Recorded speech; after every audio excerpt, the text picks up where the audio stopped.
ऋषिगिरिसुताभ्यां लालितं नित्यमङ्के स्वजनभरणशीलं शीले विघ्नराजम्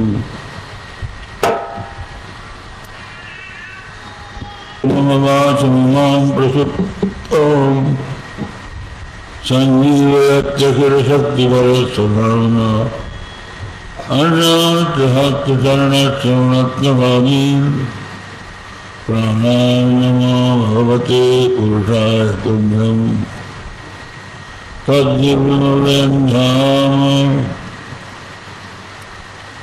सारस्वतमुपास्महे यत्प्रसादात् प्रलीयन्ते मोहान्धतमसच्छटाः। श्रीराम जय राम जय जय राम।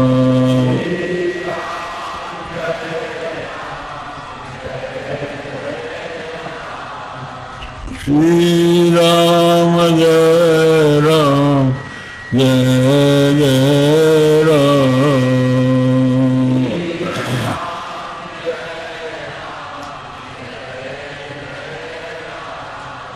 श्री राम जय राम जय जय राम।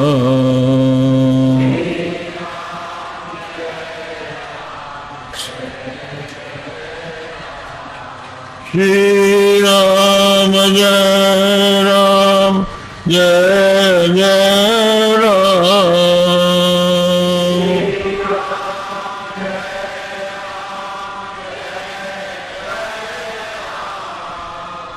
श्री राम जय राम जय जय राम।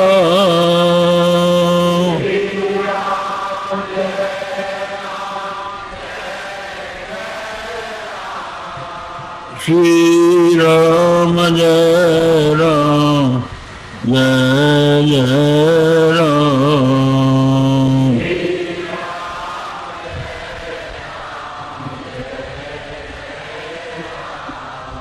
श्री राम जय राम जय जय राम।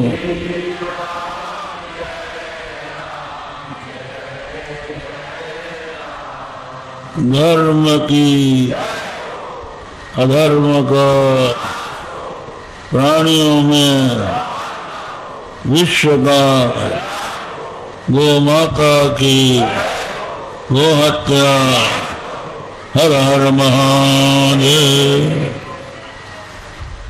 प्रसिद्ध सज्जनों देवियों, कल आपने सुना था 3 प्रकार के जीव होते हैं। विषयी साधक सिद्ध सयाने त्रिविध जीव जग वेद बखाने। तो जीवों के लिए भगवान ने सृष्टि के प्रारंभ में वेदों को प्रकट किया।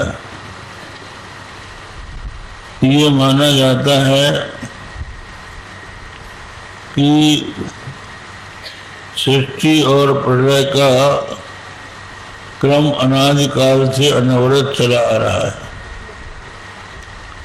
जैसे रात्रि के पहले दिन, दिन के पहले रात्रि, रात्रि के पहले दिन, दिन के पहले रात्रि,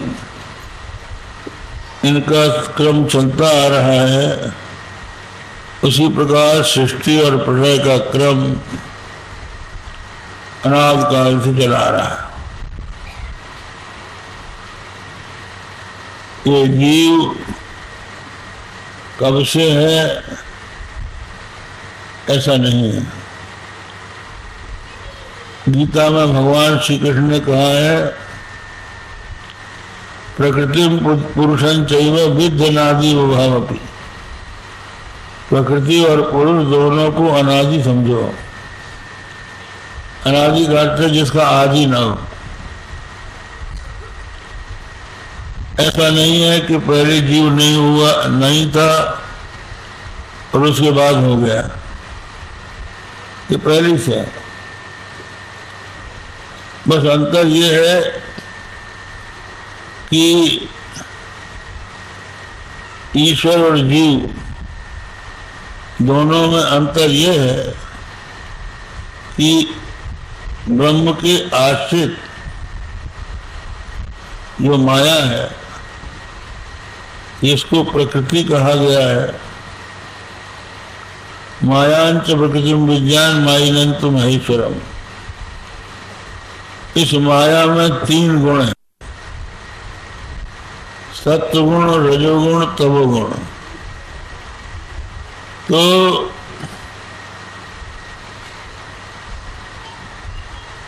इस 3 गुण वाली जो माया है, उसके सत्वगुण के 2 भेद हैं। एक शुद्ध सत्व और दूसरा है मलिन सत्व। शुद्ध सत्व उसको कहते हैं जिसमें रजोगुण और तमोगुण का लेश मात्र न हो, बिल्कुल शुद्ध हो। तो जो शुद्ध होता है उसमें प्रतिबिंब भी पड़ता है, वो भी शुद्ध ही रहता है।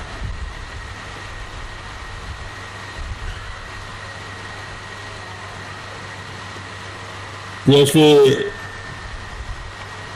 दर्पण यदि स्वच्छ हो तो मुख भी स्वच्छ दिखाई पड़ता है। और इसी प्रकार शुद्ध सत्वगुण हो तो उसमें ब्रह्म का स्वरूप कभी ढकता नहीं। इसलिए जो सत्वगुण से उपयुक्त ब्रह्म है वह ईश्वर कहलाता है, और ईश्वर का ज्ञान कभी ढकता नहीं, वो सदा सर्वज्ञ रहता है। और जीव जो है इसकी भी उपाधि सत्वगुण है, लेकिन वो सत्वगुण मलिन है, रजोगुण तमोगुण से मिला हुआ है। तो रजस तमो लेशानुविद्ध सत्वगुण की उपाधि वाला जीव कहलाता है, और रजस तमो लेशानुविद्ध जो सत्व है वो ईश्वर की उपाधि है। और उपाधि जो है वो प्रतिबिंब की पक्षपाती होती, बिंब में कुछ नहीं कर सकती। उदाहरण के लिए आपका दर्पण यदि गड़बड़ है तो किसी गड़बड़ दर्पण में आप मुंह देखो तो लंबा दिखाई पड़ेगा, या दर्पण में कुछ मलिनता हो, धूल लगी हो तो मुख में भी कुछ धूल दूषित मुख दिखाई पड़ेगा। और जो ईश्वर है उसमें कभी अज्ञान का लेश ही नहीं है, विशुद्ध सत्य है। पर चैतन्य दोनों का एक सा है।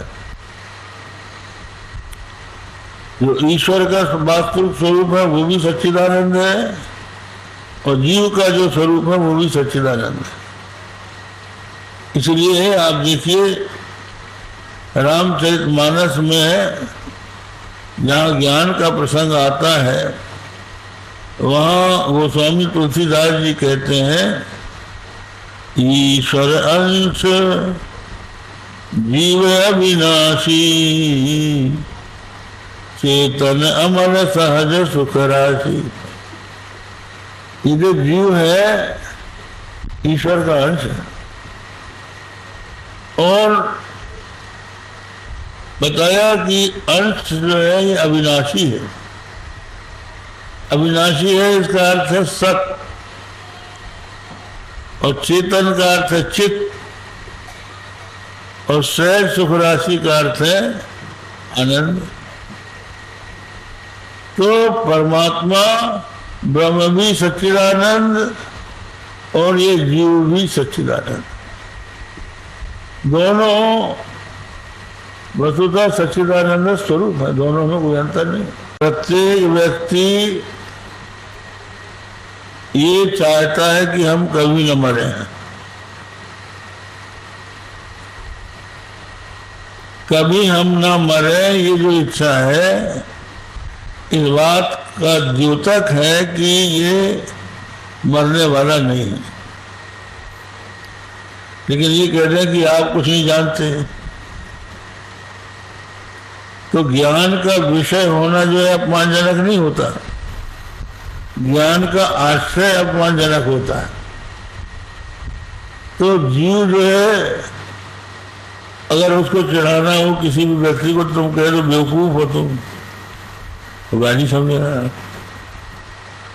लेकिन हम आपको समझते नहीं हैं, आपको पहचान नहीं पा रहे हैं, तो अच्छा हमको पहचान लीजिए, बुरा नहीं मानेगा। तो इसका मतलब यह है कि वो चेतन है और जीव आनंद स्वरूप है। इसका पता ऐसे लगता है कि जब ये गाढ़ी नींद में सो जाता है तो उठने के बाद कहता है कि आज मैं ऐसा सुख से सोया कि मुझे कुछ पता ही नहीं रहा। तो क्यों भाई,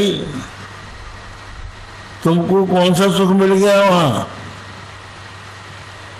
न वहां शब्द था, न स्पर्श था, न रूप था, न रस था, न गंध था, न स्वादिष्ट भोजन था, न इत्र न था, न सुगंधित फूल थे, न कोई बढ़िया गान था, तुमको सुन भी नहीं रहे थे, और न कोई स्पर्श था। आखिर सुख कौन सा था वो? तो बात क्या है कि वो तुम्हारा वास्तविक स्वरूप था,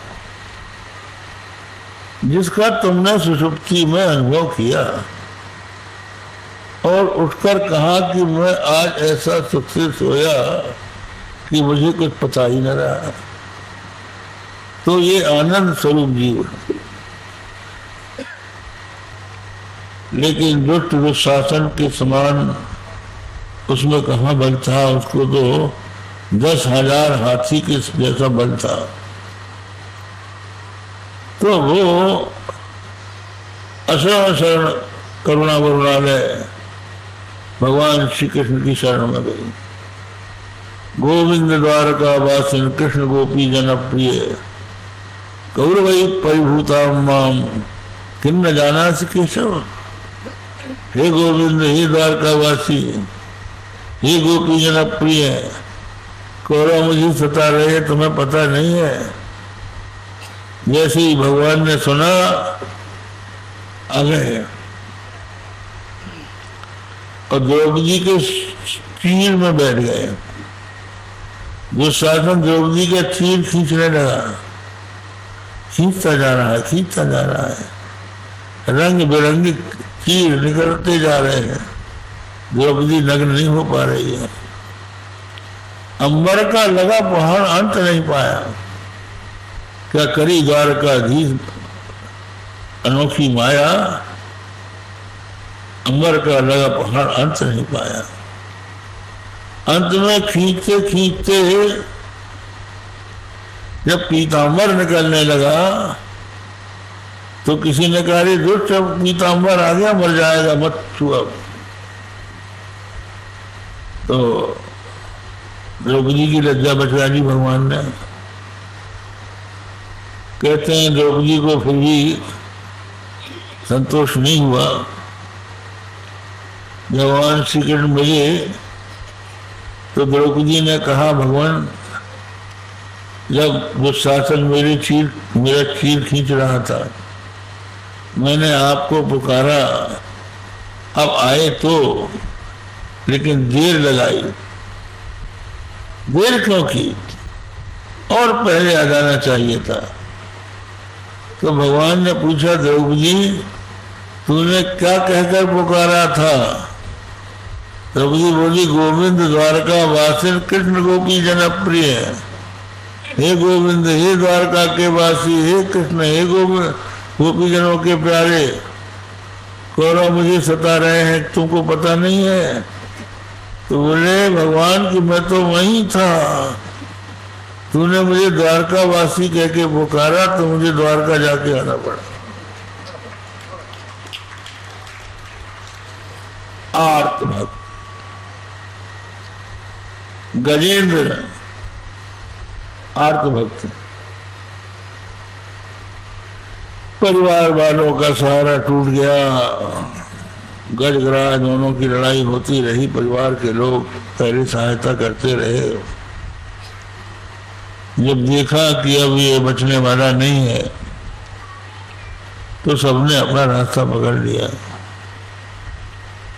अपने बल से अपने को छुड़ाने का प्रयत्न करने लगा। लेकिन ग्राहक का बल जल में अधिक हो जाता है तो वो खींचकर गहरे जल में ले गया और गजेंद्र का केवल सुंड रह गया था ऊपर, वो भी डूबने वाला था। तो उस समय उसने भगवान की शरण ली और हरि हरि कहकर भगवान को पुकारा। तो कवियों ने वर्णन किया है, जब लगी गज अपनो बल बरचो, नेक सरो नहीं काम, निर्बल वह बलराम पुकारो, आए आधे नाम। सोनिया जी मैंने निर्बल के बलराम, कहते हैं हरि कहकर जब पुकारा गजेंद्र ने तो भगवान वैकुंठ से चले। हाँ सुनना, उस लक्ष्मी जी को छोड़ा, गरुड़ को छोड़ा, सुदर्शन चक्र को छोड़ा और आ गए। गजेंद्र की सूंड पकड़ के सरोवर से बाहर कर लिया। जब बाहर कर लिया तो सुदर्शन चक्र ने आकर ग्राह का मुंह फाड़ा और जब भगवान गजेंद्र का मोक्ष करके लौटे तो रास्ते में गरुड़ मिला। जब वैकुंठ के पास पहुंच गए तो ये शब्द सुनाई पड़ा, आए आधे नाम, सोनिया जी मैंने निर्बल के बलराम। ये आर्त भक्त हुए। जिज्ञासु अर्जुन है, जिज्ञासु उद्धव है और अर्थार्थी ध्रुव जी है, वो मनु है और एक ज्ञानी है। ज्ञानी क्या भरतर संभव, ज्ञानी भी भगवान का भजन करते हैं। तो वही बात हम कह रहे थे कि ज्ञानी को कुछ तो चाहिए नहीं भगवान से, वो क्यों भजन करते हैं? बोले अद्वेष्टा सर्वभूता नाम, मैत्र करुण एवचा निर्महो निरहंकारा, सम दुख सुख क्षमी। जो परमात्मा को प्राप्त करने के लिए साधना करता है उसको चाहिए कि किसी प्राणी से द्वेष न करे, बराबर वालों से मित्रता करे और जो छोटे लोग हैं उनके प्रति करुणा रखे, अपने शरीर में और शरीर के संबंधियों में ममता न रखे, अहंकार न रखे, अपराध करने वाले को क्षमा करे। ये सब सद्गुण जिसके भीतर होते हैं वही परमात्मा के साक्षात्कार के योग्य बनता है। अब इस तरह के सद्गुणों का संपादन करके कोई परमात्मा का साक्षात्कार करके जीवन मुक्त हो जाए तो अद्वेष्टा पहले ही था, अब क्या द्वेष्टा हो जाएगा? कहते हैं जैसे उसका साधन का स्वरूप चल रहा था वही रहेगा। भगवान का भजन करते करते भगवान को यदि उसने प्राप्त भी कर लिया तो भजन उसका स्वभाव हो जाएगा। इसलिए जो भगवान के तत्व को जान चुके हैं, वो जानकर भी भगवान के चरणों में प्रेम करते हैं। तो पामर के लिए और जीवन मुक्त के लिए शास्त्र नहीं है। कृतकृत होने के कारण शास्त्र उससे निवृत्त हो जाते हैं। वो विषय और साधक के लिए हैं। वो बतलाते हैं कि तुमको ये करना चाहिए, ये नहीं करना चाहिए। तो राजा परीक्षित बोले कि महाराज, 3 प्रकार के जो जीव हैं वो भगवान की कथा सुनकर कभी अघाते नहीं। रामचरित जी सुनत अघाही, रस विशेष जाना तिन नहीं। भगवान के चरित्र को सुनकर जो अघा जाते हैं, अभी उनको उसका रस विशेष नहीं मिला। हम दृष्टांत दिया करते हैं, 2 चींटी थी, कीड़ी कहते हैं लोग, कीड़ी चींटी। एक मिश्री के पहाड़ की थी और दूसरी नमक के पहाड़ की थी। तो दोनों बहन बहन थी। तो मिश्री के पहाड़ वाली चींटी नमक के पहाड़ में रहने वाली चींटी के घर मेहमानी के लिए गई। उसने अपनी बहन का स्वागत किया, बैठाला और एक सेंधा नमक की डली उसके सामने रख दिया कि बहन भोजन करो। जैसे ही उसने मुंह लगाया तो खारा नमक मालूम पड़ा। तो 2-4 कदम पीछे हटी, कहने लगी, बहन मैंने तेरा क्या बिगाड़ा था जो तूने मुझे जहर दे दिया? क्या बात है? ऐसा भोजन तो मैंने कभी किया नहीं। बहन ये तो हमारा रोज का भोजन है, अच्छी से अच्छी डली हमने तुमको खिलाई है। तो वो समझ गई, बोले ठीक है, अब तुम्हारी मेहमानी हो गई, हमारे घर चलो। तो ये नमक की डली वाली जो कीड़ी थी, इसने सोचा कि इसके घर जाएंगे तो शायद वहां नमक नहीं मिलेगा।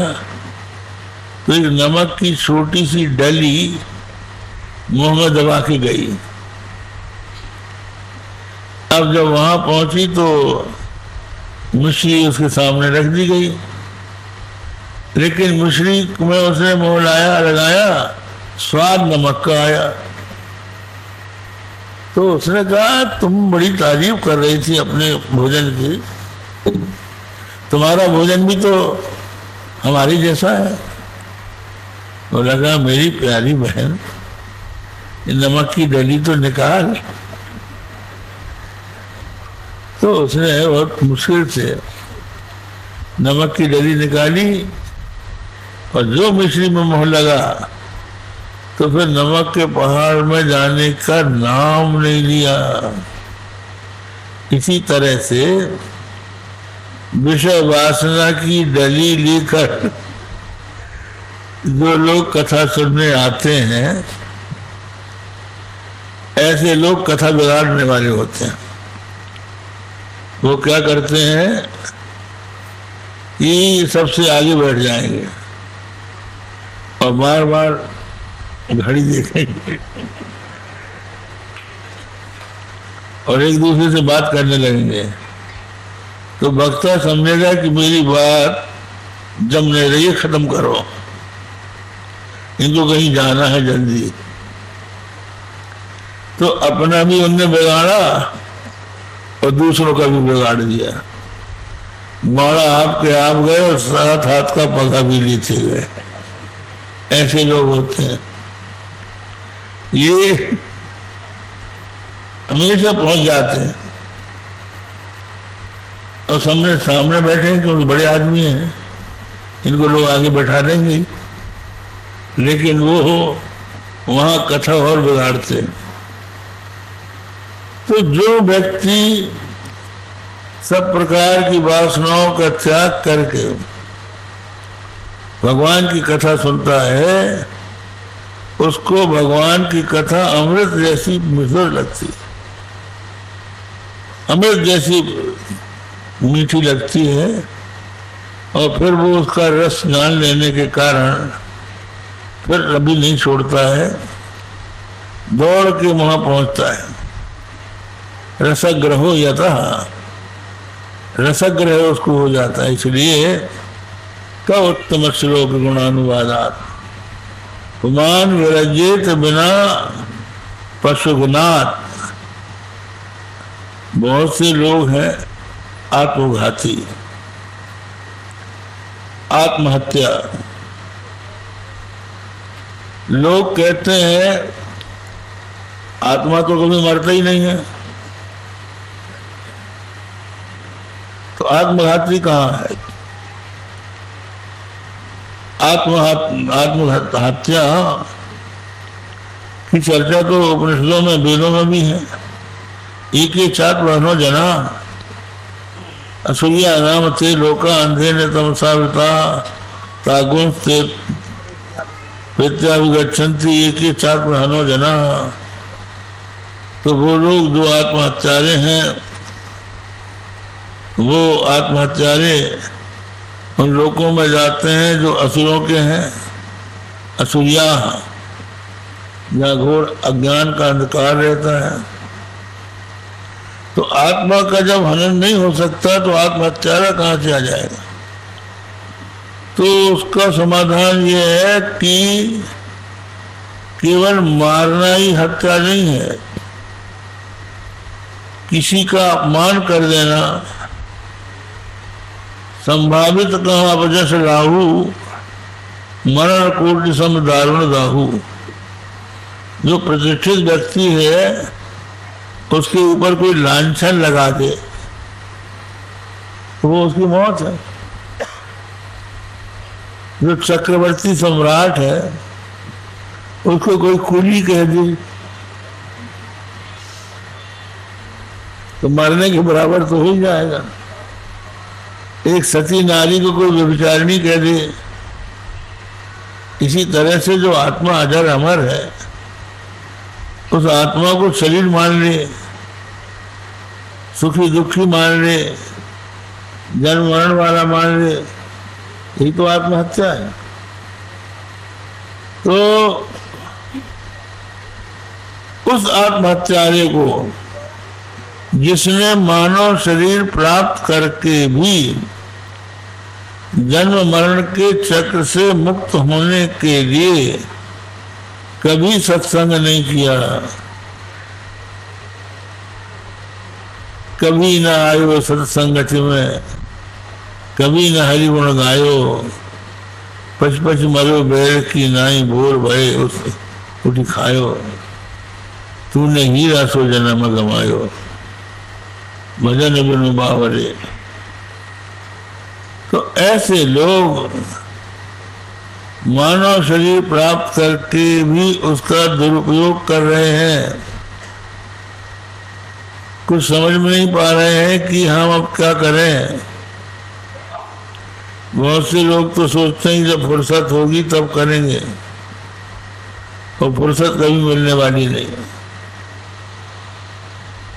कोई ना कोई काम, कोई ना कोई झंझट हमेशा लगी रहेगी। कहते हैं ऊंटों का काफिला चला जा रहा था, तो ऊंट चलते चलते पेड़ से पत्तियां नोच के खा लेते थे, और नदी आती थी तो वो झुककर पानी पी लेते थे। उनमें से एक ऐसा ऊंट था जो बड़ा स्वाभिमानी था। उसने कहा इस तरह से हम खाना पीना नहीं करेंगे, जब हमारे पीठ से काठी उतरेगी और हम बंधन मुक्त होंगे तब हम कुछ खाएंगे पिएंगे। ऊँटों का काफिला चलता चलता नखलिस्तान से रेगिस्तान पहुंच गया, जहाँ सिवा बालू के और कुछ नहीं था। तो जिन्होंने चलते चलते खा लिया था पी लिया था वो तो बच गए, और ये स्वाभिमानी बिना भूख और प्यास से मारा गया। इसलिए कहते हैं जिंदगी जब तक रहेगी फुर्सत न होगी काम से, कुछ समय ऐसा निकालो प्रेम कर लो राम से। तो भगवान का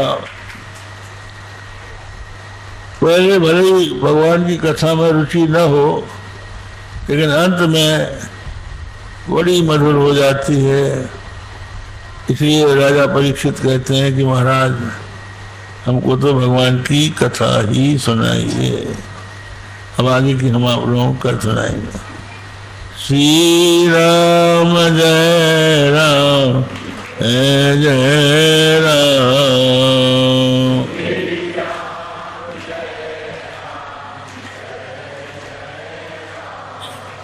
श्री राम जय राम जय जय राम,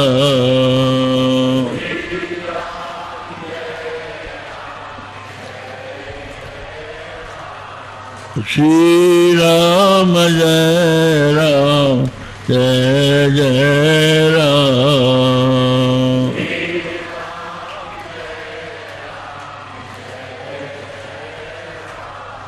प्यारे जरा तो मन में विचारो,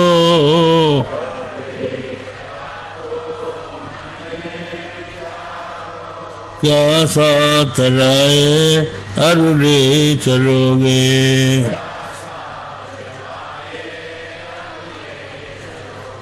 जाता सदा साथ यही पुकारो,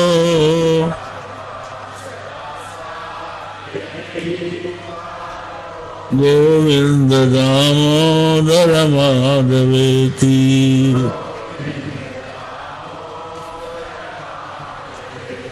गोविंद दामोदर माधवेति,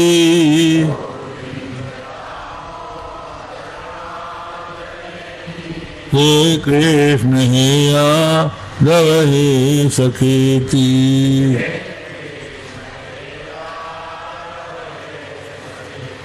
श्री कृष्ण गोविंद हरे मुरारे,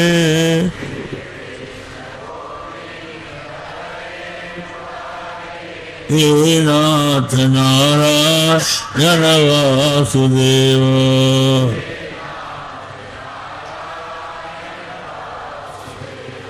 श्री कृष्ण गोविंद हरे मुरारे,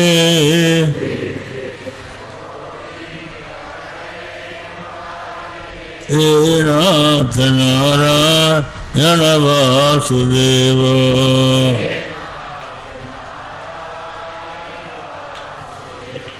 धर्म की अधर्म का प्राणियों में, विश्व का गो माता की हो हत्या, हर हर महादेव।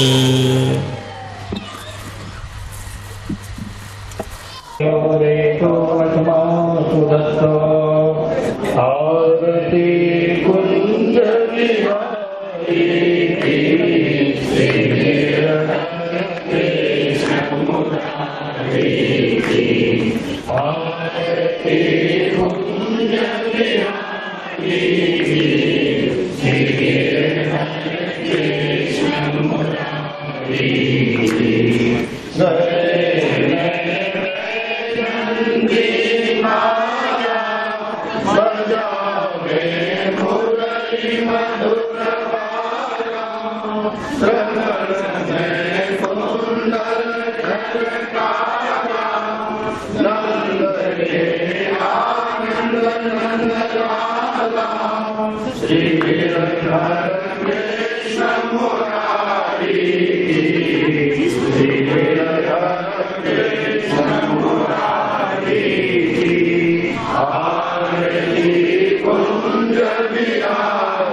गगन समांग कांति काली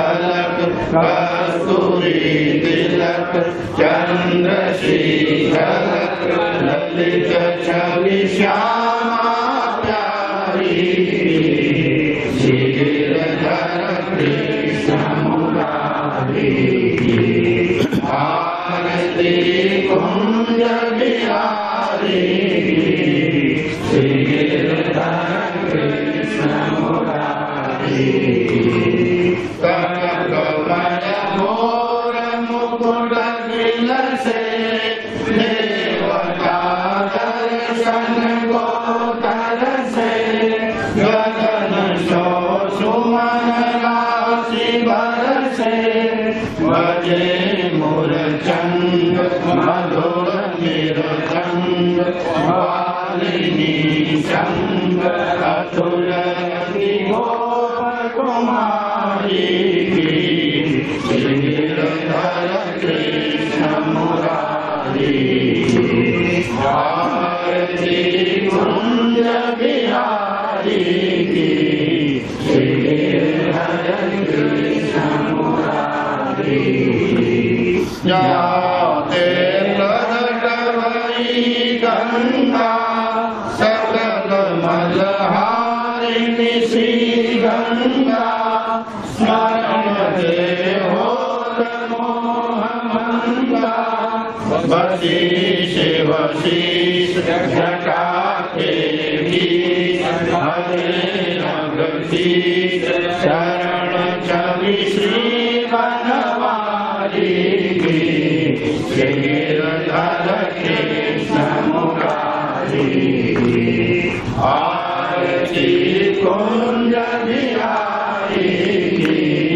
श्रीधर कृष्ण मुरारी चमकती उज्ज्वल कटरेणु वज्रई वृंदावन रेणु चहु दिश गोपीबाल धेनु असरंग युमंत चालनी चंडी श्रीधर कृष्ण मुरारी आरती कुंज बिहारी श्रीधर कृष्ण मुरारी बजावे मुरली मधुर माना श्रवण में कुंडल झलकारा नंद के आनंद नंदलाला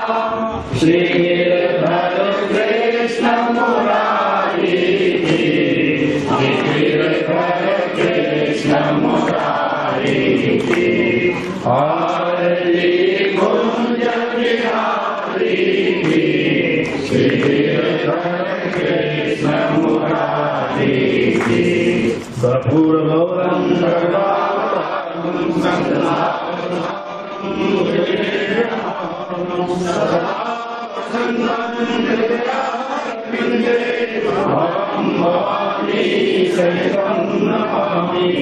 मंदार माला कपालमालां चित्तशेखराय दिव्यांबराय श्रीदिगंबराय नमः शिवाय नमः शिवाय त्वमेव माता च पिता त्वमेव बन्धुश्च त्वमेव विद्या द्रविणं त्वमेव सर्वं मम देवैव वसुदेव सुतं देवं कंसचाणूरमर्दनं देवकी परमानन्दं कृष्णं वन्दे जगद्गुरुं धर्म की अधर्मता प्राणियों में विश्वका माता की हत्या भगवान की ज्योतिष पीठाधीश्वर महाराज की जय हो। द्वारका शारदा पीठाधीश्वर महाराज की जय हो। हर हर महादेव। से बोले चंद्रमौलेश्वर भगवान की। चंद्रमौलेश्वर भगवान की पूजा अर्चना चली आ रही है। आपके यहाँ इस समय चंद्रमौलेश्वर भगवान मौजूद हैं। जिस किसी भाई बहन को चंद्रमौलेश्वर भगवान का अभिषेक कराना है, सहस्रार्चन कराना है, कृपया वो कार्यालय से संपर्क करें।